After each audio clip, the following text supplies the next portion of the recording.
అమ్మాయికి సపోర్ట్ చేయాలి కదా. అరే మాట్లాడదాం, వెళ్ళి మనం మాట్లాడదాం. వెళ్తున్నారు, వీడియోలు తీసుకొని వస్తున్నారు. నేను ఆర్ట్ఫుల్ గా ఇదే పర్పస్ లో వచ్చిన తర్వాత నైట్ వీళ్ళందరికి కాల్ చేసి మార్నింగ్ 4 o'clock బయలుదేరుతున్నాం మనం సౌందర్య దగ్గరికి అని చెప్పిన. అప్పటి వరకు అలంకృత కూడా తెలియదు. అదేంటి సార్ చేయొద్దు వద్దన్నావు కదా అంటే, సర్పంచ్ ఇది నాకు కొన్ని క్వశ్చన్స్ ఉన్నాయి నా మైండ్ లో. సర్పంచ్ ఎందుకు సపోర్ట్ చేయట్లేదు ఈ అమ్మాయికి? నిజంగానే ఈ అమ్మాయి నిజమైతే ఎందుకు సపోర్ట్ చేయట్లా? అసలు ఏం జరుగుతుంది? అమ్మాయిని స్టూడియోలో కూర్చోబెడుతున్నాము, ఇంకోటి చేస్తున్నాం అంత ఓకే. డిక్లరేషన్ అనేది ఉండాలి, ప్రొలాంగ్ అనేది ఉండదు. నాకు అది నచ్చదు. ఒక మనిషి ఏదైనా చేస్తున్నాడు అంటే మనిషి మంచోడా చెడ్డోడా అనేది డిక్లరేషన్ అయిపోవాలి. నీకు ఉదాహరణ చెప్తాను. నేను టేకప్ చేసిన అన్ని అట్లనే ఉన్నాయి కాబట్టి, నేను శృతిది కావచ్చు, సౌందర్య, మన నాగభవితది కూడా ఎట్లా జరిగింది నీకు చెప్తాను. నేను ఈ వర్షన్లో చెప్పాలి, చాలా మందికి తెలియదు. సంతోషే వెళ్ళి నేను చేయలేదు నాగభవితది కూడా, నేను చెప్తాను. అప్పుడు మబ్బుల బయలుదేరిన వచ్చిన వాడికి వచ్చిన తర్వాత మాట్లాడినాం. ఆయన వర్షన్లో మేము ఇచ్చినాము.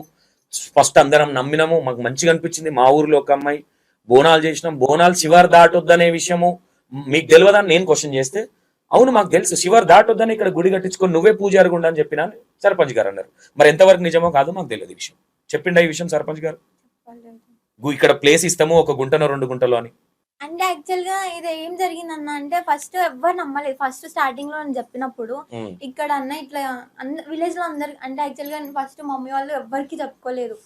నాకు ఇట్లా నేను హాస్టల్లో 1 o'clock 2 o'clock అందరు భయపడుతుండే. అప్పుడు అట్లా మా మేడం ఉండేసి హాస్టల్ వార్డెన్, ఇట్లా మీ కూతురు ఇట్లా సంగతి ఇట్లా ఏమైందో మాకు తెలియట్లు, నైట్ 1 o'clock 2 o'clock పసుపు రాసుకోవడం, ఏడవడం అట్లాంటివి చేస్తుండే. హాస్టల్ మేము ఒక రూమ్ లో 7 members ఉంటుండే. వాళ్ళేమో భయపడి ఇట్లా వాళ్ళ వార్డెన్ కి పోయి చెప్తే అట్లా మమ్మీ వాళ్ళకి చెప్పారు. మమ్మీ వాళ్ళకి చెప్తే మేము అదే చెప్పిన కదన్న, పౌర్ణమి రోజు టెంపుల్ కి వెళ్ళిన వారు వరలక్ష్మి వ్రతం వచ్చింది పౌర్ణమి రోజు అని. అక్కడ పూజారి ఏమో చెప్పిండంటే అమ్మవారు పూనింది అని చెప్పిండు. నేను మమ్మీకి మమ్మీ ఇట్లా సంగతి అంట అని చెప్తే, మన దాంట్లో లేనిది ఎప్పుడు చూడలేంది, నువ్వు ఎందుకు కొత్తగా మాట్లాడుతున్నావు అని మమ్మీ డాడీ వాళ్ళు నన్ను తిట్టిర్రు.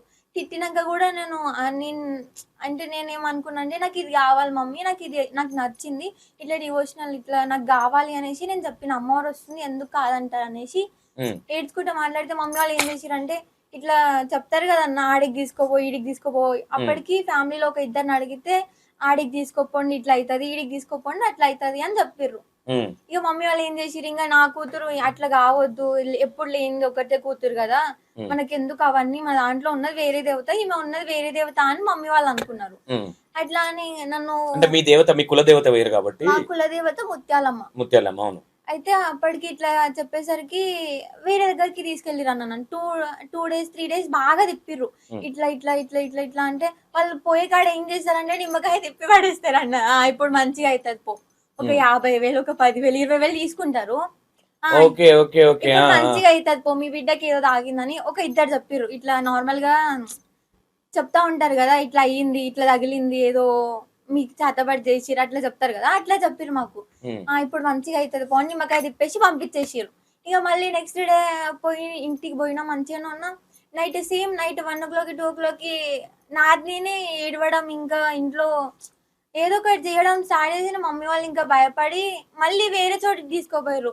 ఈసారి ఏం చేసిరంటే, ఇంకా దేవతలు ఇట్లా పూంటారు, బోనాలు ఎత్తుతారు అట్లా చెప్తారు కదా, ఆకు చెప్పేవాళ్ళు, వాళ్ళ దగ్గరికి తీసుకోపోయారు. అయితే ఆమె ఉండి చెప్పింది అన్నమాట, మీరు ఇన్ని రోజులు తిప్పిర్రు అవన్నీ కాదు, మీ అమ్మాయికి అమ్మవారు పూనింది, ఎల్లమ్మ తల్లి వస్తుంది అనేసి.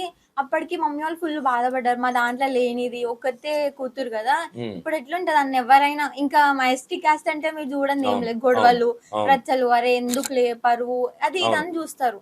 మమ్మీ వాళ్ళు కూడా అట్లా అనుకున్నారు, ఒక్కతే కూతురు కదా. అది పక్కన పెడతారా, అది ఆల్రెడీ కొంతవరకు తెలిసిన విషయమే కాబట్టి. ఇక్కడ మనకు కావాల్సింది ఏంటంటే, సర్పంచ్ గారు చెప్పిన వర్షన్ ఏంటంటే, మేము 2 గుంటల భూమి ఇస్తా అన్న విషయం వాస్తవమా కాదా? వచ్చింది ఇప్పుడు ఇదే టాపిక్ నేను చెప్తా. అప్పటికి విలేజ్ లో ఎవరు నమ్మలేదు.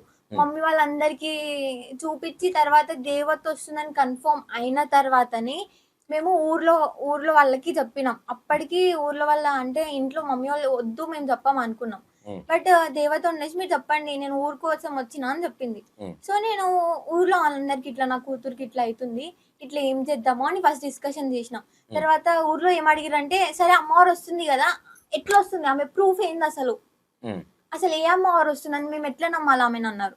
సరే అనేసి పొలం కాడికి తీసుకోపోయి ఆడ చెప్పి ఇట్లా నా ఇక్కడ ఇది ఉంది నాది అని చూపించిందంట. అప్పుడు అవును ఉంది మేము నమ్ముతున్నాం అనేసి చాలా మంది నమ్మిర్రు అన్న. పూజలు చేసి అప్పటికి సర్పంచ్ అందరు నమ్మిర్రు. అప్పటికి ఇక్కడ మేము చిన్న గుడి నెగటివ్ ఎందుకైనా ఫస్ట్ నమ్మిర్రు బోనాలు తీసిర్రు. ఇది నెగిటివ్ ఎందుకు అన్ని చెప్తా చెప్పరా. అయితే ఇక సరే కదా అనేసి తర్వాత ఇట్లా అడగనికి పోతే అవును అమ్మవారు వస్తుందని చెప్పిర్రు. తర్వాత ఇట్లా బోనాలు ఎత్తుదామంటే బోనాలు ఎత్తినాం, పండుగ చేసినాం, ఇంట్లో అక్కడ చిన్న గుడి కట్టించినాం, అంతా అయ్యింది. తర్వాత ఇంకా మెల్లగా అట్లా అట్లా అయ్యింది కదా. ఇప్పుడు ఏమైందంటే నా బోనాలు ఎప్పుడైతే ఎత్తి ఆపినామో అప్పటి నుంచి విలేజ్ లో ఏమైందంటే ఒక్కొక్కరికి జ్వరాలు రావడం గాని, లేకపోతే ఎవరైనా చనిపోవడం గాని, ఇట్లా ఆవులు చనిపోయినామని చెప్పినాం కదన్నా. సో ఇట్లా ఆవులు చనిపోయినాం. విలేజ్ లో ఏమనుకున్నారంటే ఎప్పుడైతే మనం బోనాలు ఎత్తినామో, ఎప్పుడు లేనిది కదా మా నార్మల్ గా అందరు ఎత్తుతారు అన్న బంజారాస్లు, కానీ ఎప్పుడు చూడలే మేము. సో ఇది ఎత్తినప్పటి నుంచి అట్లేమన్నా అవుతుందా, మేబీ అట్లా కావచ్చేమో అన్న. ఇక బంజారాస్ అంటే కొంచెం నెగిటివిటీ ఎక్కువ ఉంటది కదా అన్న. ఎట్లా థాట్ చేస్తారంటే పాత కాలంలో ఎట్లా థాట్ చేస్తారన్న, చేతవాళ్ళు ఇవి బాగుంటుండే అట్లా థాట్ చేసి చేతవాళ్ళు కావచ్చు. ఇదే ఇప్పుడు వేరే టైం కూడా వస్తుంది. ఇంకోటి ఫ్లో ఏం మిస్ అయిందంటారా ఇక్కడ? ఓకే సౌందర్య నెగిటివ్ అయింది, ఇక్కడ ఏమైపోయిందంటే నువ్వు ఒకటి నీకు లోక జ్ఞానం లేదు ఫస్ట్ పాయింట్. ఎందుకు లేదంటే నీ వయసు ఎంత ఉంటుంది మా అంటే ఇప్పుడు 17, 18, 16 చిన్న పిల్లవి. దానివల్ల ఏమైపోయిందంటే ఆవు చనిపోయింది అనే పాయింట్ ఒకటి. ఆమె ఎవరు చెప్పడానికి మాదానికో ప్రాబ్లం వచ్చి చనిపోయింది. దీని గురించి కూడా చెప్తా అన్న. అవును చనిపోయింది అంటే నేను చనిపోయింది అని చెప్పినా గానీ అక్కడ లేని పాయింట్ ని నేను క్రియేట్ చేసి చెప్పలేదు అన్న. వాళ్ళు అనుకున్నది నేను చెప్పిన, అందులో అసలు నాకు తప్పే లేదు. అయితే ఈడ సౌందర్య నేను ఏమంటున్నా, దీని తర్వాత ఇదంతా పక్కన పెట్టేస్తే అంత టాపిక్ వద్దు మనకి. మనకు కావాల్సింది ఏంది, ఏం జరిగింది అనేది కావాలి మనకి. అదంతా ఆల్రెడీ జనాలు విన్నారు. ఒకటి చెప్తా అన్న, ఇప్పుడు నీ మ్యాటర్ కాడికి వద్దాం. నువ్వు ఇన్ని ఇంటర్వ్యూస్ తీసుకున్నావు కదా, చాలా మంది ఏమనుకుంటారు అంటే అన్న సంతోష్ అన్న నెగిటివిటీనే ఎక్కువ తీస్తాడు. నువ్వు చేసే మంచి పనులు ఎవ్వరికి కనిపించవు. నువ్వు 100 మంచి పనులు చేసి ఒక్క చెడ్డ పని చేసి అది ఒక్క చెడ్డ పనికే పేరు వస్తుంది, కానీ మంచి పనికి ఎప్పుడు పేరు రాదు. ఇప్పుడు అక్కడ కూడా అయింది ఇదే అన్న. మంచిది చూడదు ఎవ్వరు. యాక్చువల్లీ నేను సౌందర్య శిగం ఫేక్ అనలే, నేను సౌందర్య వాక్యం ఫేక్ అన్నా. ఎందుకన్నాను అంటే ఆల్రెడీ అందరూ నువ్వు ఏదైతే చెప్పినావో డైరెక్ట్ కెమెరాలు ఉన్నాయి, 70 మంది ఉన్నారు అక్కడ ఉన్న సిచ్యువేషన్ ఎట్లుండే నీకు తెలుసు. ఒక ఆయన గుండెత్తుకొని వచ్చిండు, మీ పెద్ద డాడీ ఏదో మీ ఇంటి పక్కన, అవునా?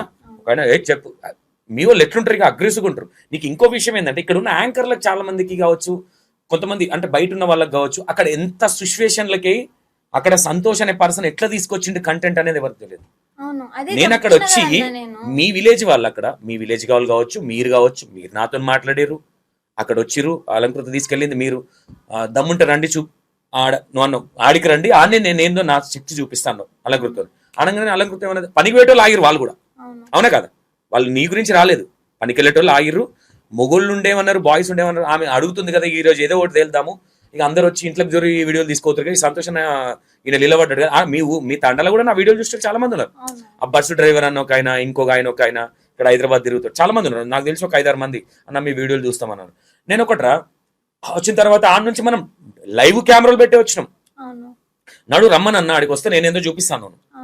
నేను అక్కడ ఓన్లీ సౌందర్య నేనుంటే మాత్రమే నేను ఏమన్నా చేయగలుగుతా ఒక ఆడపిల్లగా. నాకు రెస్పెక్ట్ ఎప్పుడన్నా ఇప్పటి వరకు విన్నావా? సంతోష్ అనేటోడు అమ్మాయిలకు రెస్పెక్ట్ ఇయ్యడు, యాంకర్ల త్రూ విన్నావా? సరే కొంతమంది నా గురించి నెగిటివ్ చెప్పొచ్చురా నీకు. ఇంకొకటి ఏంటిదంటే నా ఇంటర్వ్యూస్ రిలీజ్ అయినాయి కదా, తర్వాత నాకు ప్రతి ఒక్క యాంకర్లు కాల్ చేసిరన్న. ప్రతి ఒక్కరు ఏమైందిరా అసలు, ఎందుకు ఇట్లా అయింది, అరే సంతోష్ అన్న నెగిటివ్ తీయడం ఏందిరా, అందరు షాక్ అసలు. అరే అన్న ఎందుకు ఇట్లా ఈత్రోగా వెళ్తున్నాను అందరు అడుగుతున్నారు నన్ను. అరే సంతోష్ అన్న నువ్వు అనుకుంటున్నట్టు కాదురా, సంతోష్ అన్న ఏదున్నా చెప్తాడు కానీ నీ విషయంలో ఎందుకు అట్లా ఏంటో తెలియట్లేదు అని అన్నారు అందరూ. నీకు ఓపెన్ ఒక విషయం చెప్పాలారా, నేను యాక్చువల్ నేను కూర్చోబెట్టినంతసేపు కూడా నాకు 30% డౌట్ ఉండే, ఓపెన్ గా చెప్తున్నా, 70% నమ్మకం ఉండే. నేను ఇంకా ఈడ ఏమైపోయిందంటే ఫ్లేట్ పిరాంచినట్టు అయిపోయింది. ఇక్కడ మెయిన్ మిస్టేక్ ఏంటంటే ఇదే యాంకర్లకు నాకు 2 పిల్లలని తెలియదు అప్పుడు. ఒక ఎగ్జాంపుల్, నా ఎంబడి జగన్ ఉన్నాడు. ఇక్కడ ఒకటి నేను ఇదే విషయాన్ని ఆడ నా విషయాలలోనే తప్పులు వచ్చినాయి కాబట్టి వాక్యాలు తప్పు ఫేక్ అని చెప్పిన నేను. శిగం అనేది చాలా మంది ఊగుతారు, శిగాలు కూడా ఫేక్ అని నేను. నువ్వు బోనం ఎత్తుకోవచ్చు, నువ్వు శిగం ఊగొచ్చు, అది నాకు అనవసరమైన సబ్జెక్ట్. నా ఇంటెన్షన్ ఓవరాల్ ఏంది, నా దృష్టిలో నేను అమ్మాయిలను అబ్బాయిలను ఒకేలా చూస్తా. ఎందుకంటే నాకు అమ్మాయిలంటే చాలా ఎక్కువ రెస్పెక్ట్. నేను అమ్మాయిలు అని తక్కువగా చూడ, నేను అబ్బాయి లాగానే ట్రీట్ చేస్తా, వీళ్ళేం తక్కువ కాదనే విధంగానే ఉంటది.